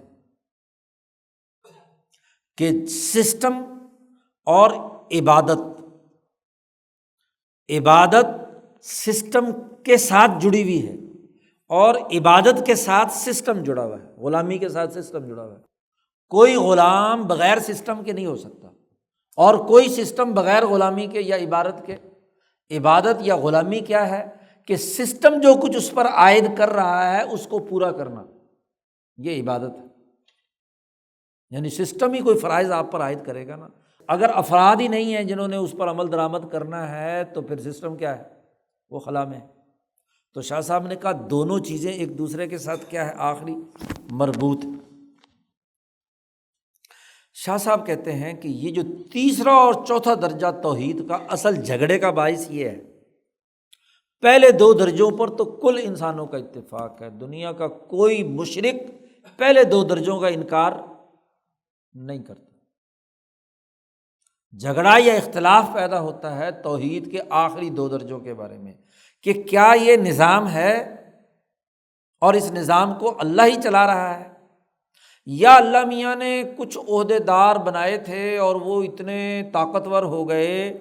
کہ اللہ میاں نے کہا چلو جی ساری مخلوق تہاڈے ذمہ پا دیتی۔ یعنی اللہ کا یہ نظام آمرانہ ہے، اور آمر مطلق نے کچھ لوگوں کو کہا کہ میں تم سے اتنا راضی ہو گیا، ولی صاحب سے، نبی صاحب سے، کہ بس یہ مخلوق تیرے ذمے ہے، تو جانے ان کا کام، جانے تو جہنم میں پہنچا یا جنت میں، ان کے لیے کوئی عمل تجویز کر یا نہ تجویز کر۔ تو مملکت خداوندی میں یہ سمجھنا کہ اس نے ذیلی امراء کو علاقے بانٹ دیے، ظلم کریں یا عدل کریں، جو بھی کچھ کریں انہوں نے کرنا ہے، ایک یہ کنسپٹ، اور ایک یہ ہے، اور وہ ہے جمہوریت کا کنسپٹ، اور وہ یہ کیا ہے؟ ہر انسان کی روح کو جب براہ راست اللہ دیکھ رہا ہے تو اس کا جو نمائندہ اس نے مقرر کیا تھا اس کی نگرانی کے لیے، تو اس کا بھی تو احتساب کرے گا نا، کہ بھائی یہ تم نے جو کام کر رہے ہو یہ صحیح کیا ہے یا غلط کیا ہے۔ اور پھر اگر کسی پر ظلم ہوتا ہے اور وہ براہ راست اللہ کا دروازہ کھٹکھٹاتا ہے تو اللہ میاں براہ راست بھی ایکشن، جمہور کے حقوق کا محافظ ہے نا۔ سسٹم بنانے کا یہ مطلب نہیں کہ ماتحت کے جتنے بھی عہدے داران ہیں وہ منمانیاں کرتے پھریں، تو ظلم اور آمریت کا تصور رکھنا ہے اللہ کے بارے میں، یا اللہ کے بارے میں جمہوریت اور اجتماعیت کا تصور رکھنا ہے۔ تو یہ جو توحید کا تیسرا نظریہ ہے، یہ تیسرا مرتبہ ہے، اس میں کیا ہے کہ ہر انسان ذات باری تعالیٰ سے براہ راست تعلق قائم کرنے اور اپنی بات کو اس تک پہنچانے کا نہ صرف حق رکھتا ہے بلکہ پہنچاتا ہے، یہاں تک کہ ہر مظلوم کی آواز بھی وہ سنتا ہے، وَلَوْ كَانَ کافرن، اگرچہ وہ کافر بھی ہو، اور ظلم کرنے والا چاہے کتنا ہی نیک کیوں نہ ہو، لیکن اس مظلوم کی آہ جو ہے وہ اس کے عرش تک براہ راست پہنچتی ہے۔ سسٹم کی خوبی یہی ہوتی ہے کہ جو سسٹم کی مرکزی اتھارٹی ہے اس کے پاس اپنے ہر ورکر اور اپنے ہر لوگ عوام میں سے ہر فرد کی نگرانی اس کے پاس ہونی چاہیے۔ وہ اپنے ذیلی عہدیداروں کے سپرد کر کے اپنے ورکروں کو اور ذیلی امراء کے سپرد کر کے اپنے عوام کو خود جا کر عیاشیاں نہ کرنا شروع کر دے، تو یہ تو ظلم کا سسٹم ہوا۔ تو اللہ کی توحید یہ ہے کہ توحید کے اس سسٹم میں کہ ہر فرد جڑا ہوا ہے، ہر ذرہ اس کے ساتھ جڑا ہوا ہے،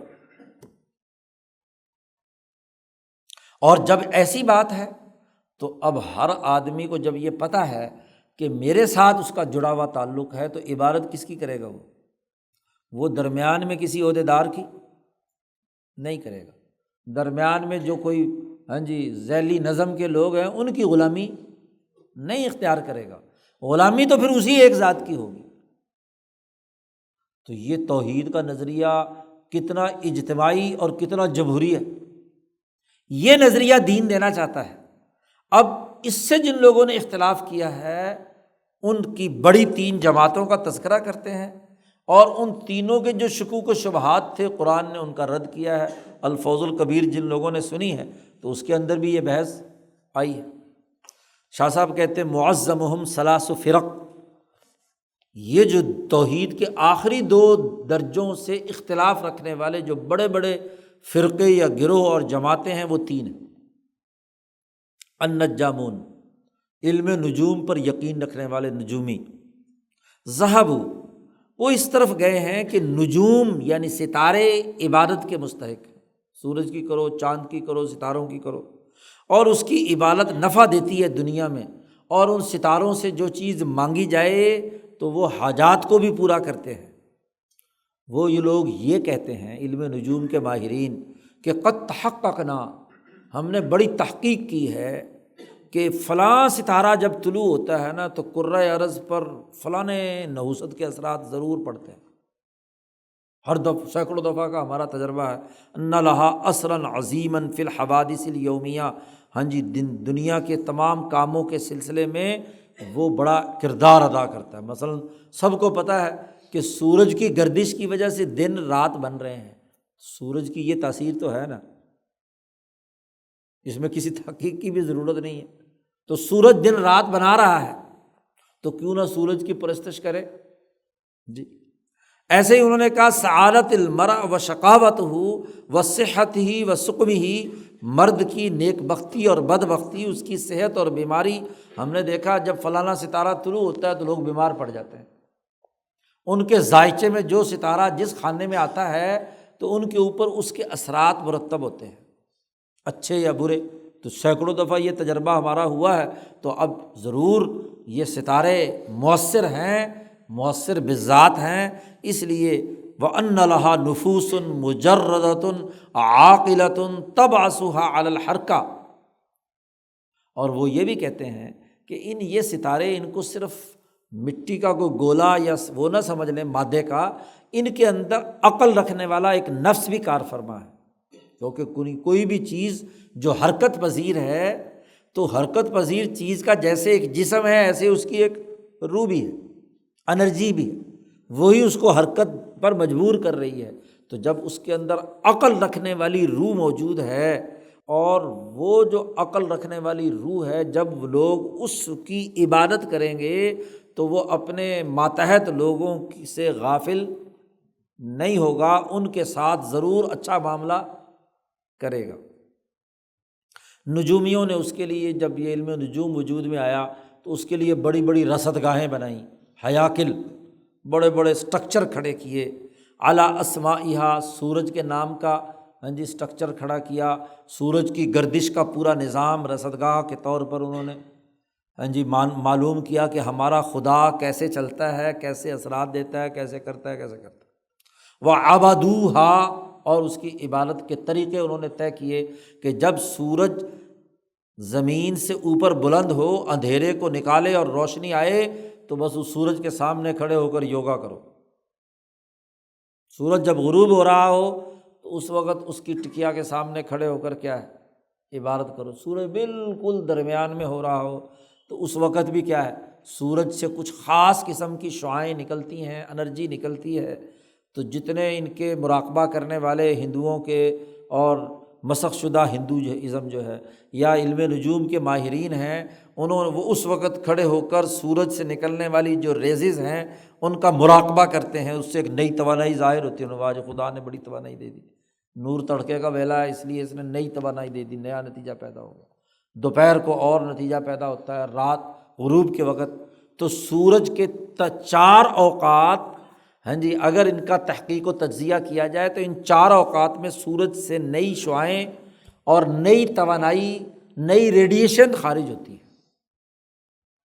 تو تجربہ شدہ بات ہے۔ اس لیے ان کی عبادت کریں گے تو عبادت کے 4 اوقات انہوں نے مقرر کیے میں علم نجوم کے ہاں سورج کے۔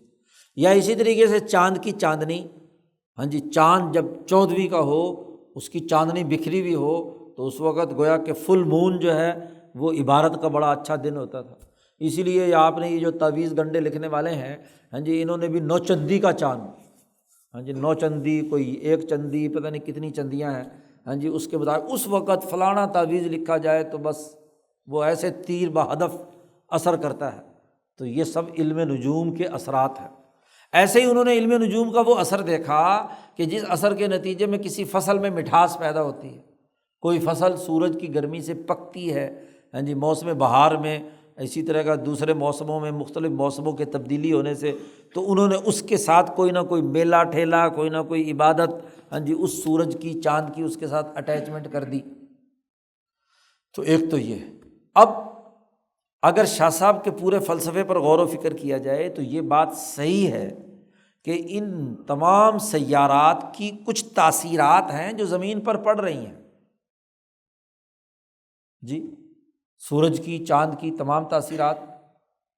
چاند کی، ہاں جی، سمندر کے اندر مد و جزر پیدا کرتی ہیں، ہاں جی، 14ویں کا رات کا چاند ہے، اسی طرح مٹھاس پھلوں میں پیدا کرتی ہے۔ سورج ان 4 اوقات میں ایک تاثیر اور نئی ریڈیشن کے ساتھ کرۂ ارض پر اپنی توانائیاں بکھیرتا ہے، وغیرہ وغیرہ۔ اب کیا ہے، کیا یہ تمام اختیارات خالق نے، پہلی توحید کو تو نجومی بھی مانتے ہیں کہ پیدا تو اس سورج کو بھی کس نے کیا تھا، وہ پیدا کرنے کے بعد اللہ میاں تو فارغ ہو گیا، اب اپنے سارے اختیارات کس کو دے دیے، سورج چاند ستاروں کو دے دیے، اب خود معطل ہو گیا۔ تو جب وہ اس کو معطل مان کر اس کے ساتھ اٹیچمنٹ اختیار کرتے ہیں تو یہی غلطی ہے۔ عالمگیر نظام کی یہ بہت بڑا تضاد ہے، اور وہ تضاد ابراہیم نے واضح کیا کہ جب سورج غروب ہو گیا اور طلوع ابھی تک نہیں ہوا،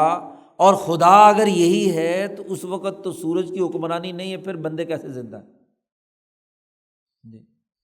چاند طلوع ہوا، رات کو طلوع ہوگا نا، دن میں تو ہوتا نہیں۔ تو جو چاند کو ماننے والے ہیں ان سے پوچھا جا سکتا ہے کہ بھائی اس وقت دن کے اندر کون خدا ہے،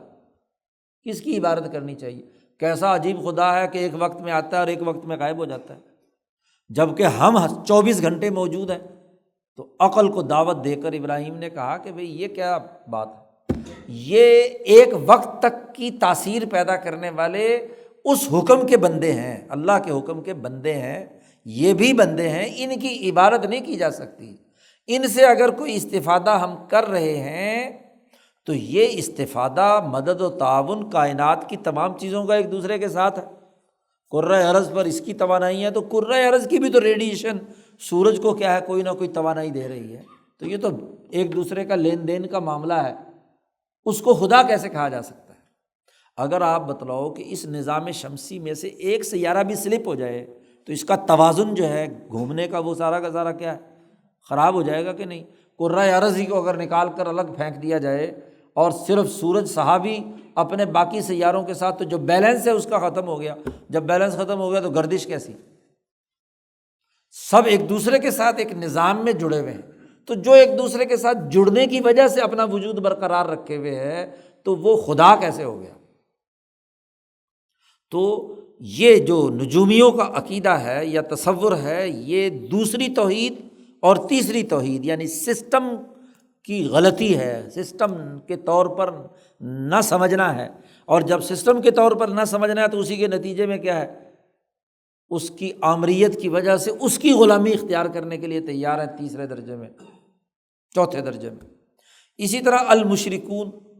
شاہ ولی اللہ صاحب کہتے ہیں کہ دوسرا طبقہ جو اس توحید کی ضد میں آیا ہوا ہے وہ مشرک ہے۔ مشرک وہ ہیں جو مسلمانوں سے اس بات پر متفق ہیں کہ بڑے بڑے کاموں کا نظام اللہ میاں ہی چلا رہا ہے، وفیما ابرما و جزما، اور جو امور اس کائنات کے اندر قطعی ہیں، یقینی ہیں، وہ بھی وہی کر رہا ہے، اور ولم یترک لغیرہ خیارۃ، وہ اس بات پر بھی متفق ہیں کہ ذات باری تعالیٰ کے علاوہ کسی کو ان بڑے بڑے کاموں کا کوئی اختیار نہیں ہے، سب مشرکوں کو۔ ولم یوافقوہم، مشرک اسے کہتے ہیں کہ جو اللہ کو مانتا ہے تبھی تو اس کے ساتھ کسی کو شریک، جو اللہ ہی کو نہیں مانتا وہ مشرک تو نہیں ہے نا۔ وہ تو شاہ صاحب نے پیچھے کہا طائفۃ مخرجۃ، وہ تو بائی برتھ ہی کیا ہے، ہاں جی، ان کے اندر خرابی موجود ہے، ان کو مشرک نہیں کہیں گے۔ مشرک وہ ہے جو اللہ کی پہلے دو درجے کی توحید مانتا ہے اور دوسرے دو درجوں میں اس کے ساتھ شریک ٹھہراتا ہے۔ ولم یوافقوہم فی سائر الامور، وہ باقی تمام معاملات میں مسلمانوں کے موافق نہیں ہیں۔ ذہبو، وہ اس بات کی طرف گئے ہیں کہ اللہ کے کچھ نیک بندے ہیں جنہوں نے اللہ کی عبادت اتنی کی عبادت کر کر کے، اللہ کا قرب حاصل کر کر کے اللہ تعالیٰ نے ان کو اپنی الوہیت کا لباس پہنا دیا۔ فَأَعْطَاهُمُ اللَّهُ الْأُلُوهِيَّةَ، اپنی خدائی میں سے خدائی کا ایک حصہ کچھ بندے اس کے حوالے کر کے کہا کہ یہ اس کا خدا تو ہے۔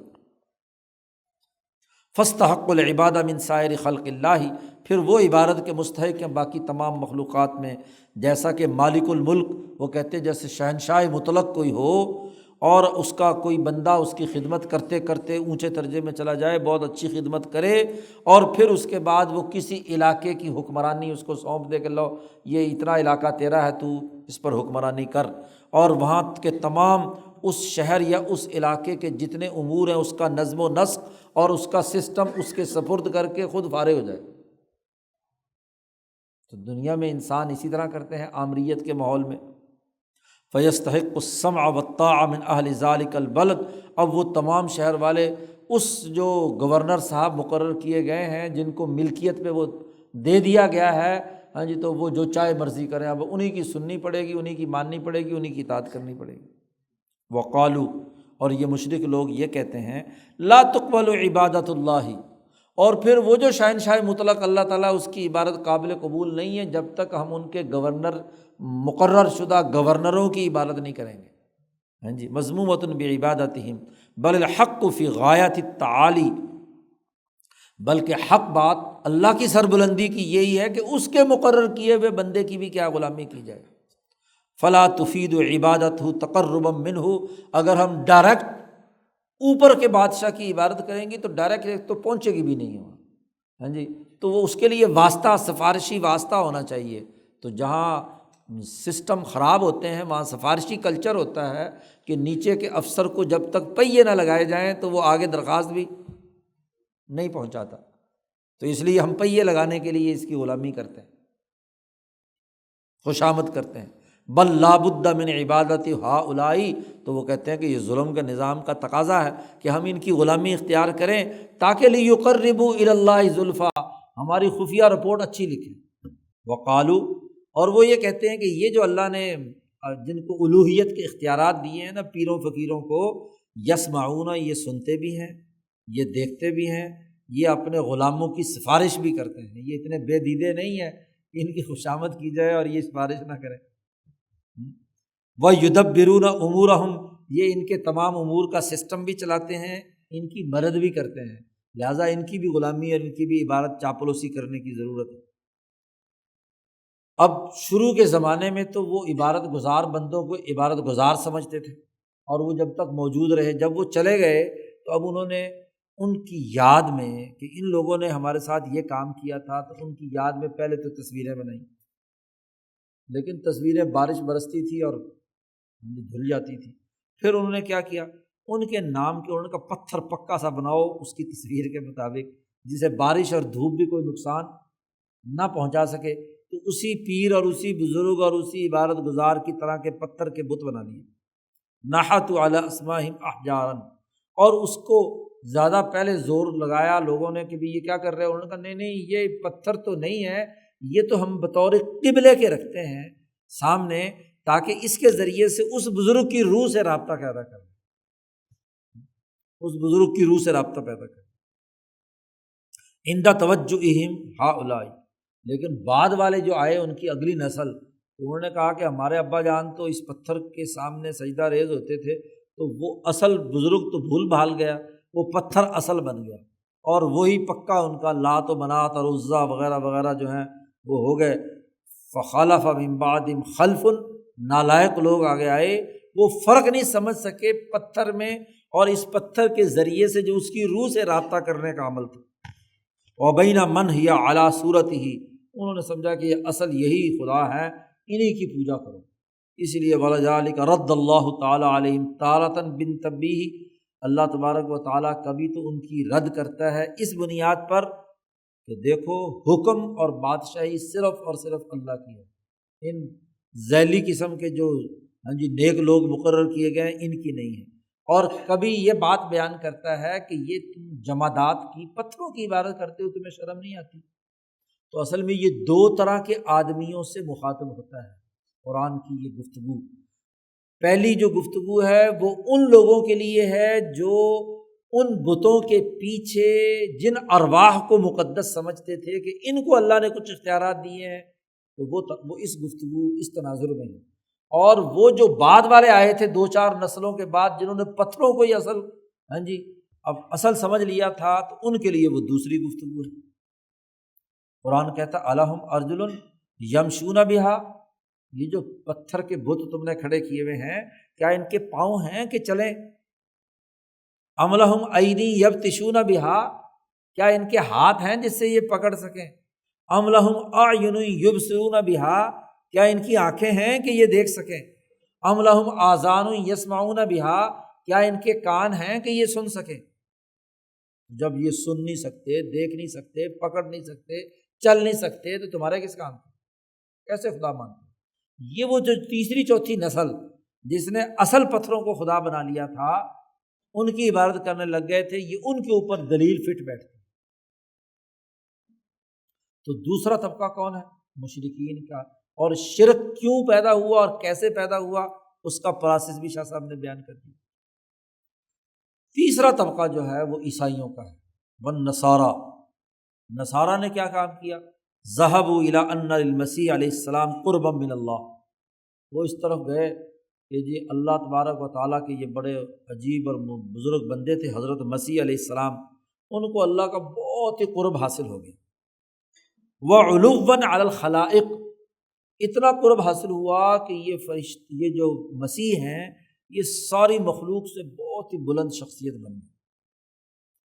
اب جب اتنی بلندی ان کو ہو گئی اللہ کے تقرب کی وجہ سے، تو اب یہ مناسب نہیں ہے کہ مسیح کو اللہ کا بندہ کہا جائے۔ بندہ تو غلام ہوتا ہے، تو اتنے اونچے مرتبے پہ پہنچ کر اس کو غلام کہنا جی تو بڑی عجیب توہین کی بات۔ چنانچہ کسی اور کو حضرت عیسیٰ علیہ السلام کے برابر نہیں سمجھا، حتیٰ کہ فیسویٰ بغیرہ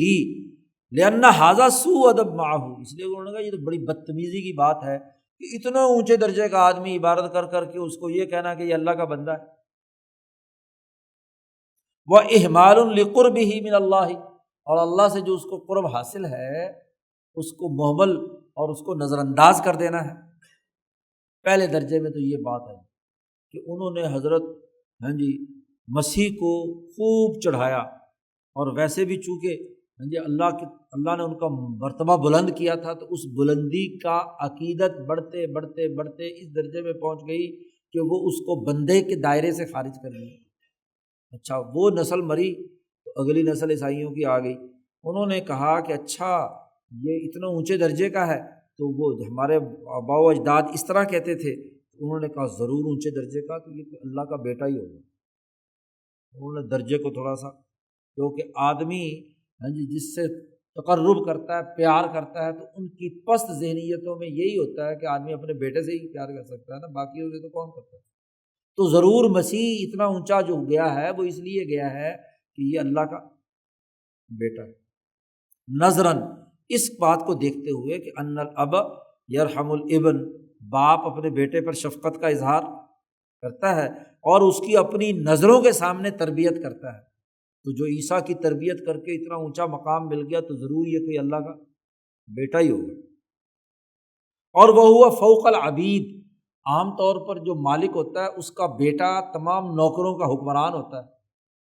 تو یہ غلام کیسے ہو سکتا ہے؟ غلام تو وہ ہے جو ہر وقت کام کاج کرتا رہے، اور یہ تو چودھری ہے، تو چودھری غلام کیسے ہو سکتا، نوکر کیسے ہو سکتا؟ فہذا الاسم اولا بھی، انہوں نے کہا کہ جب عیسیٰ کا اتنا مرتبہ بلند ہے تو اس کو بیٹا کہنا زیادہ بہتر ہے۔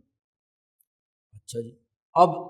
اگلی نسل آئی، انہوں نے کہا اچھا یہ اتنا اونچا درجہ ہے، تو یہ بیٹا بھی کچھ نقص کی بات ہے، تھوڑا سا اور مرتبہ بڑھا دو۔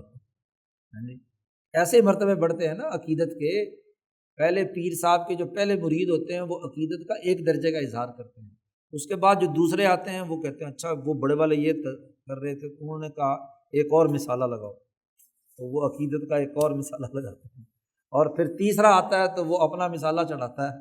تو وہ پیر کو کیا ہے اللہ ہی بنا دیتے ہیں۔ تو عیسیٰ علیہ السلام کے ساتھ بھی یہی ہوا، اگلے آئے تو انہوں نے کہا کہ اچھا اس کا تو نام اللہ ہی ہونا چاہیے، ہاں جی، نظراً الی ان الواجب حل فیہ،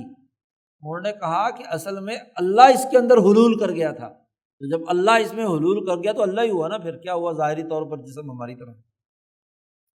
وصار داخلہ، اور اللہ اس کے اندر داخل ہو گیا، ولہذا یصدر منہ آثار، اسی لیے تو مسیح سے ایسے آثار ظاہر ہوئے کہ یہ جناب کوڑی لوگوں کو ٹھیک کر دیتا ہے، یہ جناب مٹی سے پرندہ بنا کر اڑاتا ہے تو اڑ جاتے ہیں، تو یہ اللہ کا ہی کام ہے نا، یہ بندے کا تو کام ہو نہیں سکتا، لہذا عیسیٰ جو ہے وہ خود اللہ ہی ہے۔ نظرا الی ان الواجب حل فیہ وصار داخلہ ولہذا یصدر منہ آثار لم تعہد من البشر، جیسے مردوں کو زندہ کرنا، پرندوں کو اڑانا، اور جب وہ کلام کرتے ہیں تو اس کو کلام اللہ کہنا، اور جب وہ عبادت کرتے ہیں تو عبادت اللہ اسے کہنا۔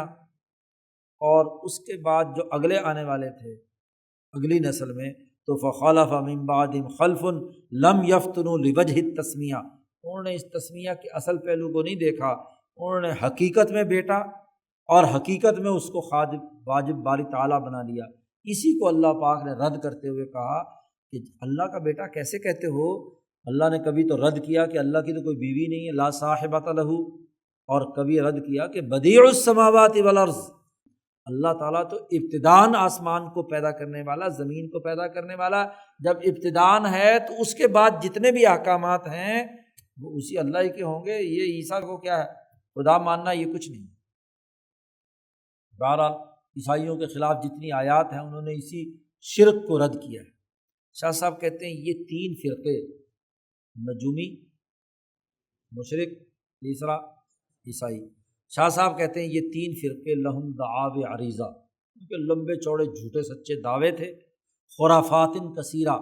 بہت ہی فضول قسم کی خرافات تھی ان کی، جو آدمی ان کے بارے میں جانتا ہے، اس کا تتبع کرتا ہے، اس پر یہ بات مخفی نہیں ہے۔ اس لیے قرآن حکیم نے ان تینوں سے توحید کے یہ جو دو درجے ہیں ان کے بارے میں مقاسمہ کی، بحث کی، اور کافرین پر ان کے شبہ کا رد کیا ہے، ٹکا کے، مشبعاً یعنی خوب ٹکا کے رد کیا ہے، واضح کیا ہے کہ ان کے جو شکوک و شبہات تھے ان کے عقلی جوابات دیے ہیں، ان کو سمجھایا ہے کہ کائنات کا پورا نظام ذات وحدہ لا شریک براہ راست چلا رہی ہے، اس کا کوئی بیٹا نہیں، اس کا کوئی نمائندہ نہیں، کوئی ایسا فرد نہیں جس کو الوہیت کی چادر دے کر اس نے وہ علاقہ اس کو سپرد کر دیا ہو،